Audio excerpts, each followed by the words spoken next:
Hello everyone, my name is Travis Smith and I am the Director of Malware Threat Research here at Qualys. And today I'd like to talk about the threat detection and response in context of the MITRE attack framework.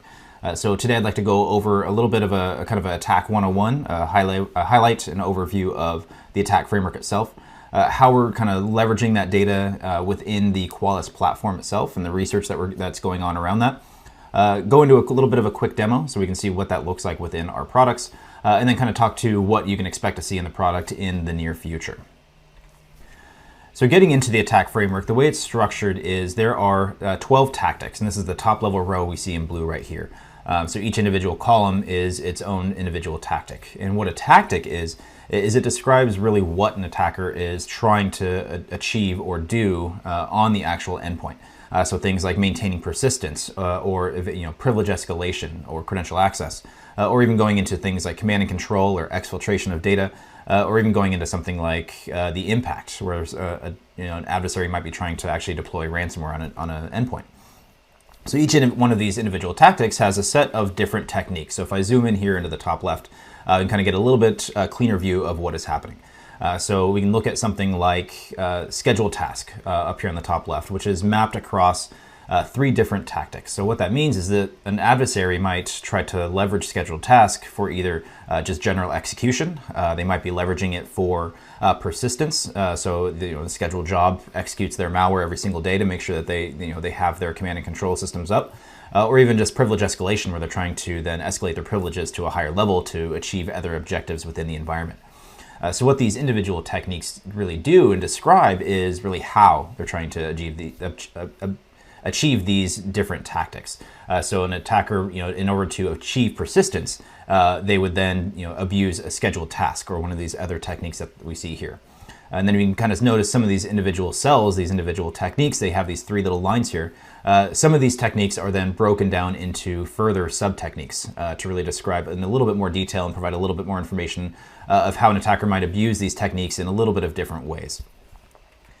So really the power of attack came from the detection logic that they provide within the actual context. So each one of these individual techniques, starting out at the top, they describe kind of really what this technique is for, how an attacker might use it or why they might be leveraging it, and providing real-world examples of where and how this attack has been seen in the wild, different malware that might be abusing this technique, or an actual human threat actor that has been abusing this specific technique. That's linked to real-world examples of things that's been detected in the wild.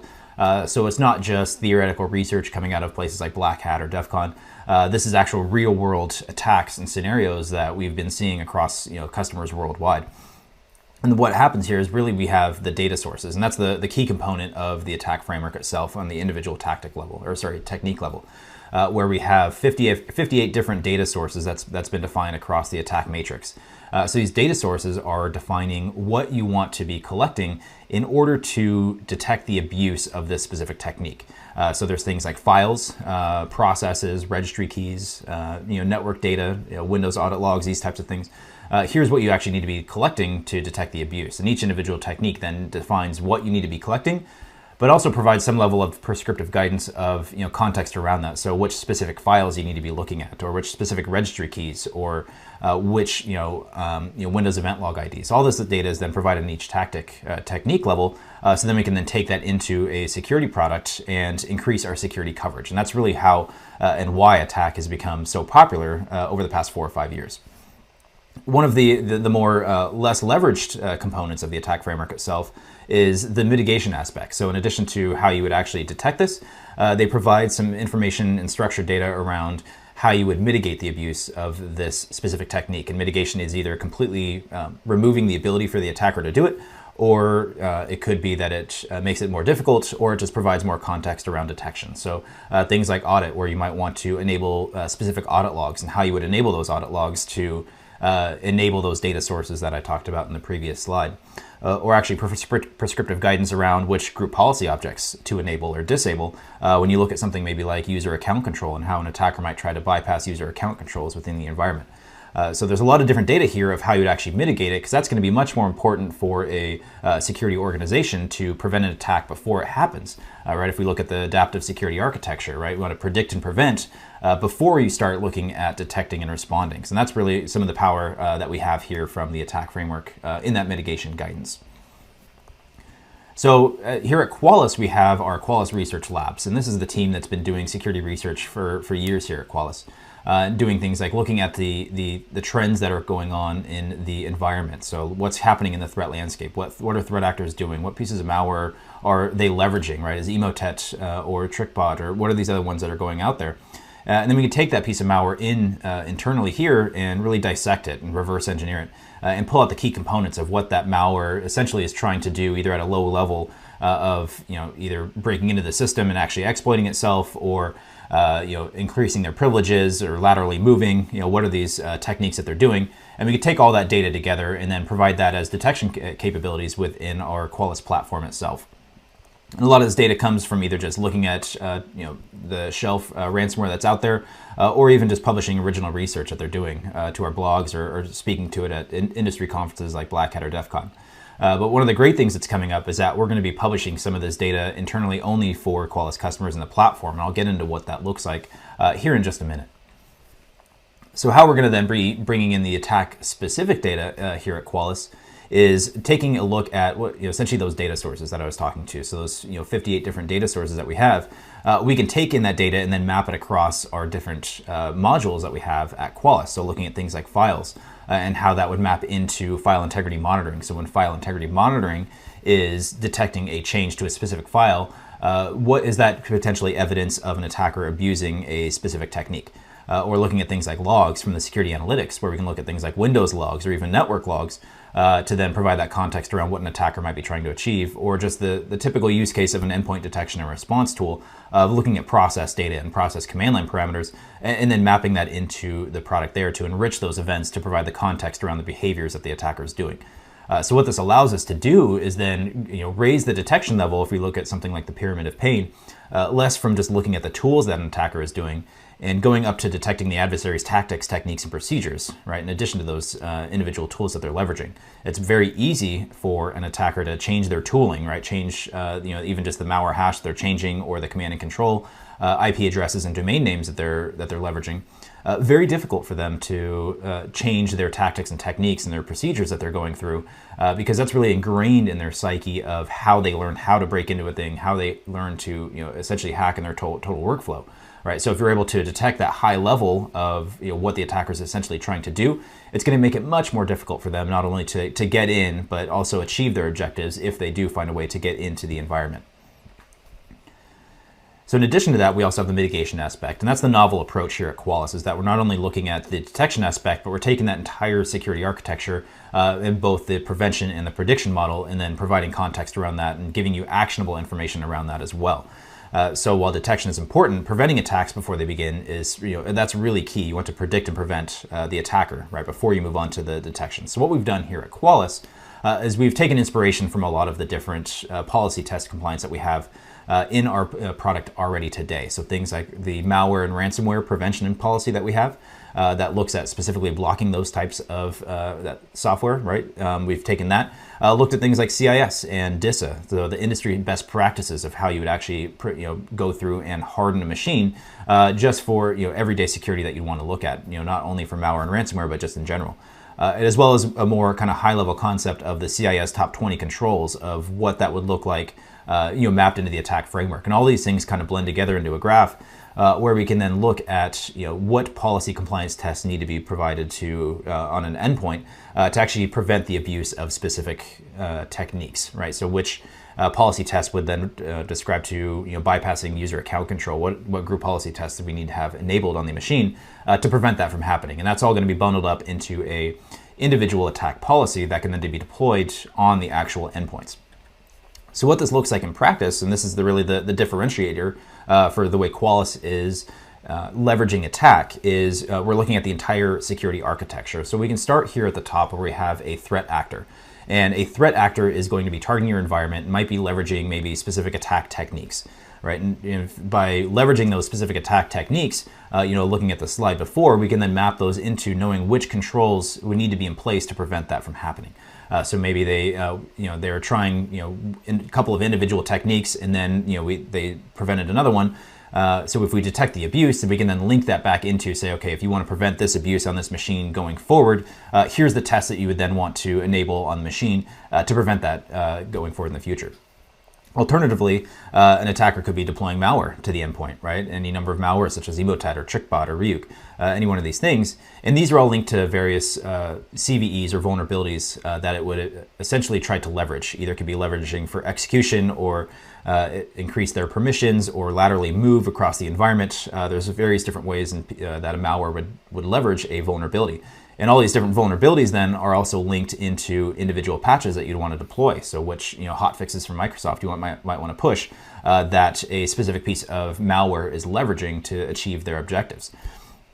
So a lot of different ways that we can link all this data together, right? And then finally, we can then link malware into attack, right? Because we know malware is going to be leveraging attack techniques specifically as well. So we can create this essential graph of what's going on across the environment. So the way this works in practice is, I can detect something like a piece of malware being dropped on an endpoint.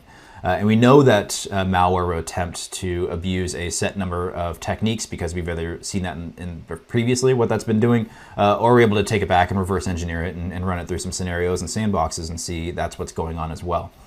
So because of this, we can say that this piece of malware and provide a list of which compliance tests, right? Because that's linked through attack and then linked through policy compliance. So if we want to prevent this malware from spreading or executing, these are the tests that need to be deployed in order to prevent that, or at least mitigate it in some manner. So then ultimately we can then look at something like an attack technique being raised as an incident, where we can see an attacker leveraging multiple different techniques across the environment, and know that based off of that, they are most likely to then also be leveraging this specific malware family, which then links into the different patches that you'd want to deploy. So anytime we detect any incident, either from a malware or a attack technique, or even just knowing which patches or vulnerabilities we have on our machine, we can understand how an attacker might try to be leveraging that and going across our environment, and provide a holistic way to then apply these patches to our environment. Right, so while it's immediately valuable when doing incident response, where we're taking a look at an individual asset and trying to contain the incident, going then feeding that into the full response capabilities, where that feeds into the prediction model. The real value here is then looking at that and then applying it across your environment. So we know that an attacker might have got in with a specific piece of malware, or they're leveraging a set of attack techniques. If we want to prevent that from happening across our environment, we know which patches to apply, which hardening benchmarks apply, without having to go through and kind of curate which tests are important or which patches are important within our environment. So when we look at it within a product, here's an example of what it might look like, right? So this is from our EDR module, where from a demo we saw earlier, TrickBot was detected in the environment. So we can see here that TrickBot is known to abuse these 4 different vulnerabilities, either for execution or lateral movement. The TrickBot itself is linked to a set of different technique IDs, attack technique IDs. We can see the 4 of them listed here, as well as from the policy compliance module, which misconfigurations are on that machine, right? So we can see here that there's SMB, so this could be for lateral movement, that you might want to address that. To prevent TrickBot from spreading across the environment. So a lot of really good actionable information that we're able to pull back from that research. So now let me jump into a product demo, and I can kind of give you a quick glance into what I've been talking about today and what that looks like in action within our product. For today's demo, we're going to start off in the EDR module, and what we're seeing here is the MITRE attack overview dashboard. What we're able to show here at a high level is an overview of the tactics that have incidents raised for them. So on a tactic by tactic basis, we can begin to see how an attacker might be leveraging these various tactics within our organization. So starting with things like initial access or execution, persistence, so on and so forth. So what we're missing also is the new 2 tactics that would be on the left that were merged over from the pre-attack in the most latest update. But those are more focused on what happens before an adversary gets into your environment, which is why we're not kind of taking up the screen real estate and showing them here. So quickly we can kind of see which tactics might be leveraged against us within our environment. On a more granular level, we can start looking into things by the techniques, the lower level things of what is happening, where tactics are more the how the attacker is trying to do it, or what the attacker is trying to do. The techniques are more how they're trying to do it. So a little bit different ways that we can dig into things. So what we want to do here is really start looking into what is going on in our environment. So quickly, I brought to my attention, I can see that there's 10 different events that are within my environment that have something going on with discovery. So we can click on this and see kind of what is going on. So right here we can see that immediately I can dig in and see that there's one incident that's been raised to our attention as an incident within the EDR module that's on this Win32 host. So if you notice up here in the top search bar, we can start filtering on things based off of the tactic or technique information. So in this case, we're filtering on the tactic ID of TA0007, which is the tactic ID for discovery. I can also enter in things like the technique ID for things like PowerShell or some of these other techniques to provide that level of information. So we can dig into data much more quickly based off of the MITRE attack tactics or techniques that we have.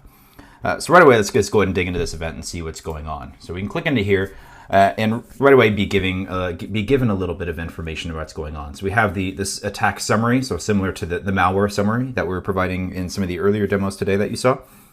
We can see what's going on in this environment. So we can see that based off of these 9 events, it looks like there's some type of discovery going on based off of that discovery tactic, which kind of relates into reconnaissance, in which the adversary is trying to understand really what their foothold might be within the environment or what type of device they might be on. So this might be kind of earlier in the stage of the attack specifically. We can see the techniques, which are listed down here below. So the individual techniques based off of all of those events out of these 9 events that we have. These are the different techniques that were specifically detected here. So and again, based on the details that we have for this asset, we can get some asset information around the physical properties of this device, the host name and the IP address, as well as the user information around here. So based off of all of this information that we're collecting, we know really when this happened, based off of the timestamp that we have here. We know why it happened based off of the attack tactics and techniques. So what the attacker is really trying to leverage or gain access to within our environment. We know the who it happened to. We can see Jay Smith, who is the last user that was on this device. We know where it happened. So a lot of really good information. So what we need to understand now is really the how this event happened. We can do that by digging into some of the details here. So by clicking on timeline here on the left, we can see a listing of the events in chronological order of what really happened to essentially generate this event in the EDR module. So each of these specific events has been tagged with attack tactics and technique information. So we can see this first execution event here in which the net.exe process was created by PowerShell. In this specific instance, around the context of the things like the process name or the process arguments or some of this other metadata of the executable, this is to us looking like it's something that would be for the attacker trying to figure out the local accounts which are on here. So each one of these rows we can see here, we can start kind of just scrolling through and seeing, they're looking at system network configurations or process discovery, system service discovery. So a lot of different cool information that we can see here to give context around essentially what is going on this specific environment. So then we can look over here on the right and get a little bit more information. So right now we're selected on this net.exe process. We can again see this MITRE attack information for discovery and account, discovery local account information for the technique. And some information around what is happening for this process. So the net.exe process in the system32 directory. So based off of that, it's starting to look like it might be an actual legitimate Windows binary that the attacker might be living off the LAN. The arguments. So in this case, it's net user is the executable that was going with the argument. So in this case, it's listing the local account users on there, which is why we have this tagged such as local account. As well as the SHA-256 and some of this other information around what spawned it. So we can then click into these and look into things like virus total and confirm that this is actually a legitimate process.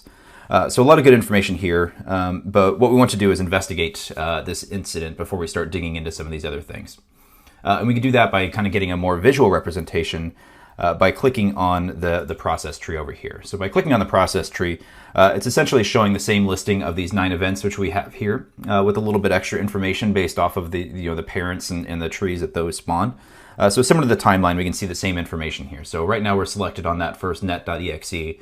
That brought us over here into this context, and we can see the same level of information, right? The net.exe and the user. We can start seeing things and be able to kill the process and things like that. So I can click into each one of these other ones and kind of see what the attacker is trying to do based off of more than just the technique name and the executable name. So then we can see, okay, well, this one is using route and print, right, to see some of the network information that they would specifically be looking at. IP config, so they're looking at what what host they might specifically be on, right? They're doing IP config all to see that level of information. Or doing things like who am I, where they're listing out this -all-fo list. So trying to understand essentially what user they're on. So maybe they're going to try to figure out if they need to escalate their privileges later. So really useful command specifically for threat hunting, where who am I is not necessarily used by a lot of legitimate system admins. They generally know what user they already logged in on. So a really good trigger point for threat hunters out there who want to trigger on being able to find these things, just specifically looking at who am I, where maybe they're not doing a bunch of reconnaissance commands in a row, and that's just the first command that they do. So a little tidbit to help the threat hunters out there. Digging into things like qprocess, listing out the level of processes they have there. This is a legitimate command that will give an attacker information about what processes are running. Maybe they're trying to just see what software is installed on the endpoint that might be exploitable. Maybe things like Office documents, WinWord or Excel, that they might be able to target the user again in a different way, or maybe looking at which security tools, antiviruses that are specifically on the device that they might need to turn off or disable to continue their actions on objectives. Going down, we have a couple more net.exes as well that we see here. This one's net start. So net start is listing out the information of the services that are on the running on the device, similar to qprocess. Might usually use to find out which security software is on there that they might want to disable later, as well as finding out some other software and applications that could be running in there. This net use command here is showing out different network connections, map network drives, things like that the attackers might be able to leverage, either for lateral movement or maybe for exfiltrating data. But we can start understanding that there might want to have some kind of interest in lateral movement, specifically because they've done things like route and IP config, and now they're looking at net use to see what's around there. Net stat listing out the actual network connections that are in there. Again, maybe looking at other high profile targets that they might want to target or specifically need to laterally move to. And then finally this reg command, where they're querying the registry to a specific registry key. So we can actually pull out from the arguments what they're looking at. In this case, we are looking at a specific registry key, in this case looking at for lateral movement, if you look at the details of what is within that key. So a lot of really good information here, but essentially the power of this process tree is to see other artifacts that are related to this incident. So we can kind of dig backwards here where all these different commands that were used for discovery are related back up to this PowerShell process, right? So then we can then see that this PowerShell process also opened up a network connection, right? So we can then click on this and see that it had established a TCP connection to this free Google AdSense info.com, where it's not essentially tagged with being known malicious, right? If it was a known malicious command and control type server, that would have been flagged as such in the EDR product as being known malicious from one of our threat intelligence providers.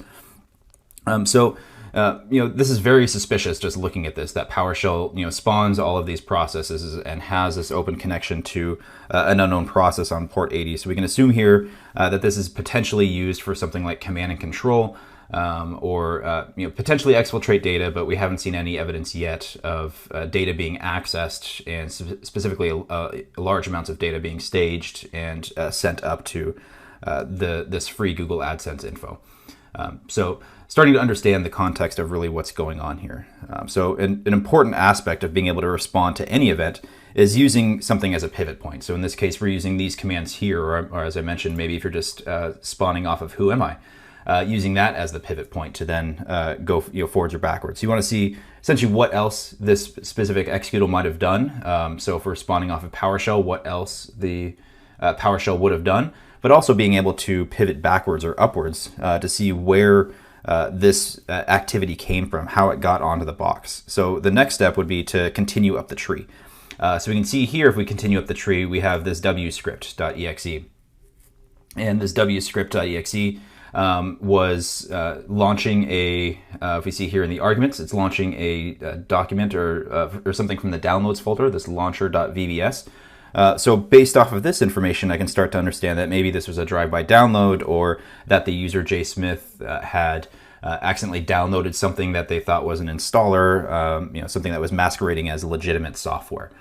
So then, we can see that this wscript spawned this PowerShell event that gave us information around all of these different commands, these discovery commands, and set up maybe its command and control, but it also did another PowerShell process. So we can start digging into what is in here. So this PowerShell process specifically has spawned one process, but it also touched one file. So let's see what's going on in here. So this process specifically here, this PowerShell process, had touched this takeown.exe executable, which is a legitimate Windows binary for changing permissions of a specific file, specifically taking ownership of a specific file. So we can see here, based off of this information, also tagged with tactic and technique information, that it has file and directory permissions modification, where it's changing Windows file and directory permissions. So this specific executable, we can see here, it's changing the permissions of this file for magnify.exe. Again, this magnify.exe is a legitimate Windows binary. It's also in the system32 directory. So that's something that we'd want to take a look at going forward to see what is going on there, right? So if we expand out this file, we'll see that, oh look, it's this file magnify.exe was written to.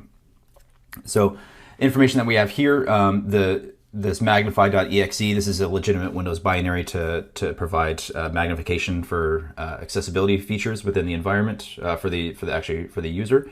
It was overwritten. We see it was created, which is somewhat fine. It's not a malicious file that was written to.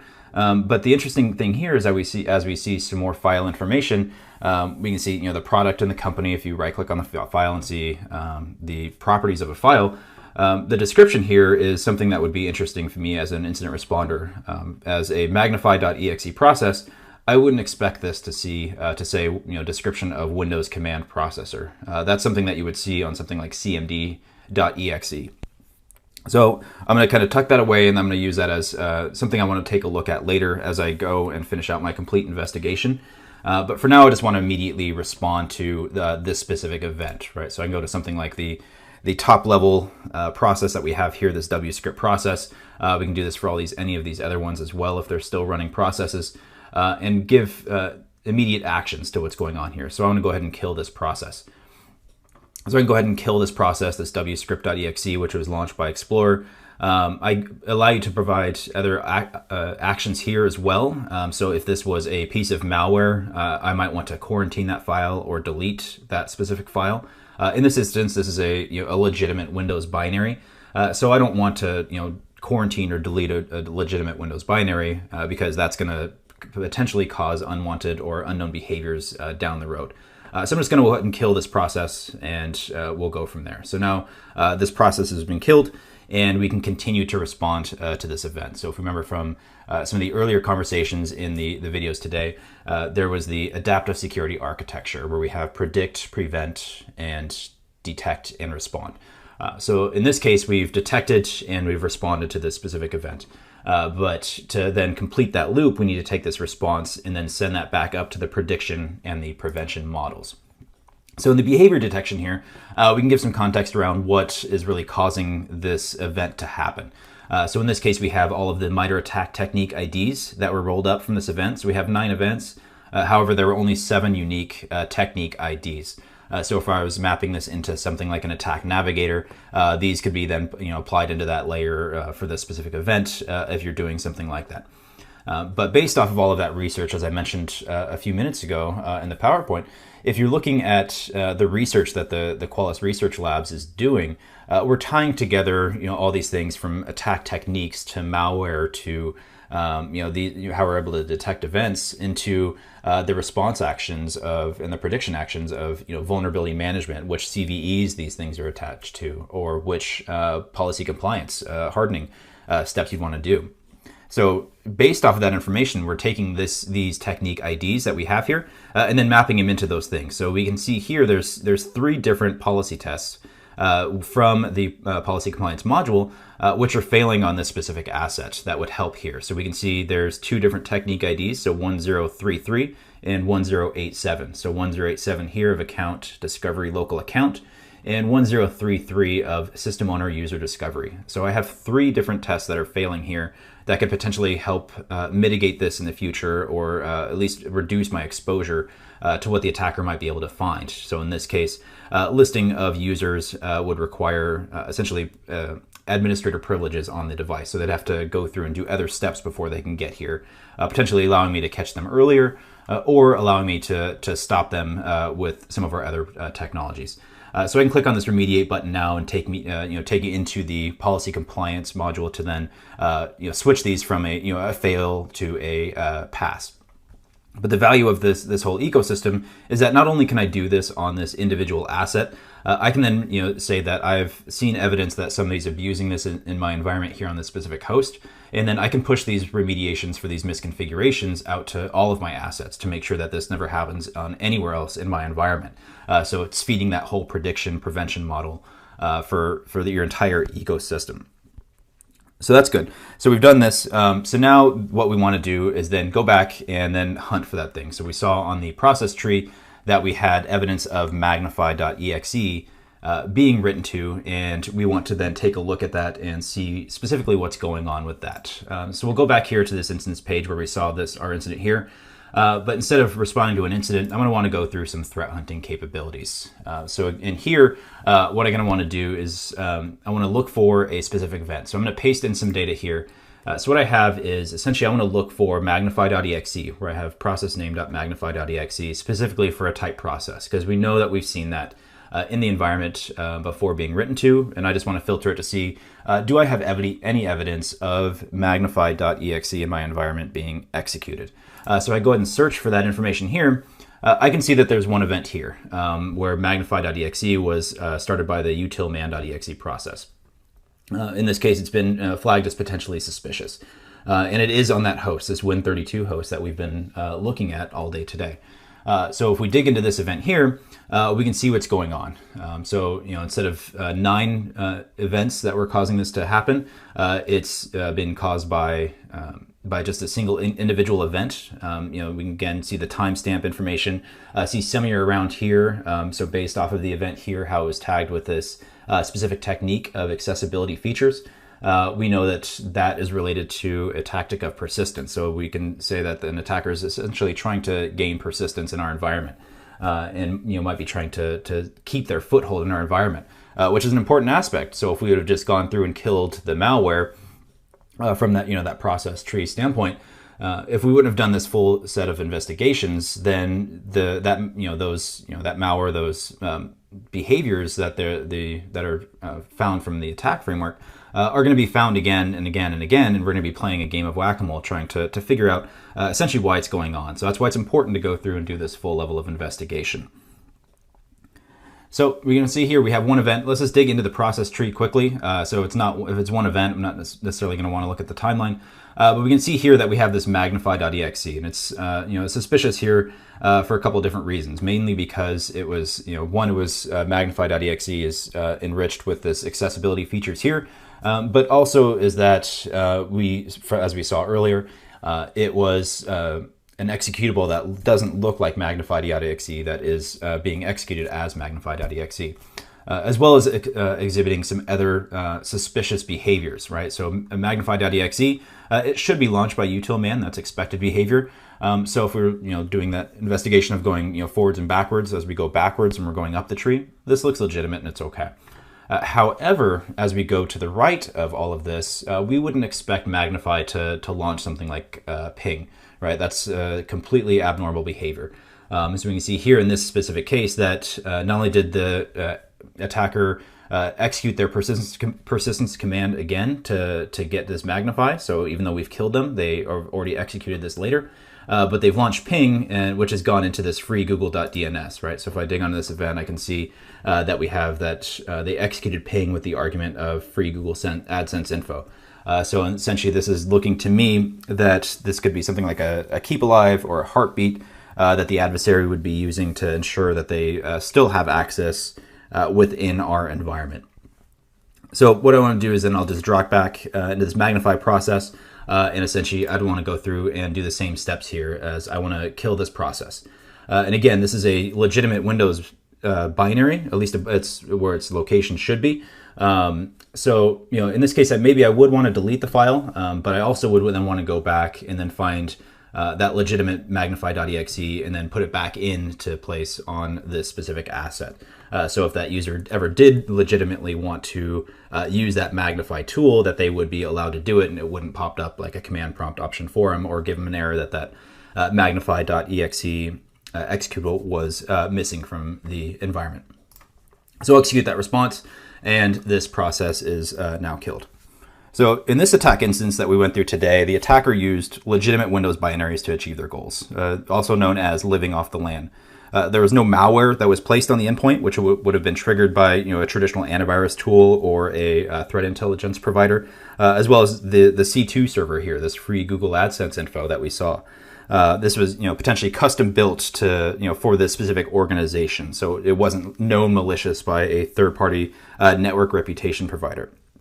So by leveraging the power of the attack framework and doing these behavior models, we're able to trigger on tactics, techniques, and procedures that adversaries are trying to achieve and enable you to block that in its tracks.